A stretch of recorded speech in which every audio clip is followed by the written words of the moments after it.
அந்த இருதயம் தான் ஆண்டவர் அவனுக்காக சில காட்சிகளை கொடுத்தவர்கள்.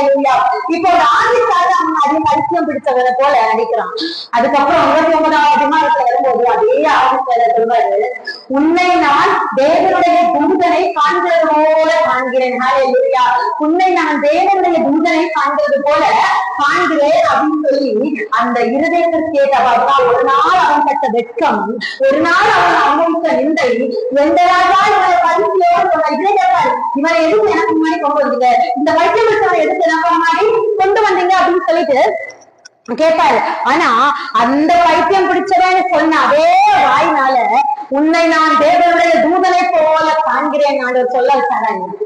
இது போலதான் இன்னைக்கு நிறைய பேருடைய பார்வையில நீங்க யாரு, நான் முதல்ல சொன்ன மாதிரி பைத்தியங்கள் தான், பித்து பிடிச்சவங்க மாதிரிதான் தெரியும். நம்ம செடுத்தா ராத்திரி செடுத்தா பக்கத்து வீட்டுக்கார உடனே மறந்து கொண்டிடுவானா?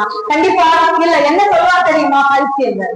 கண்டிப்பா செதுக்கிறவர்களுக்கு இப்படிப்பட்ட நிர்ணயங்கள் உண்டு. நேற்று நியூஸ் பார்த்ததுல களக்காடு பகுதியில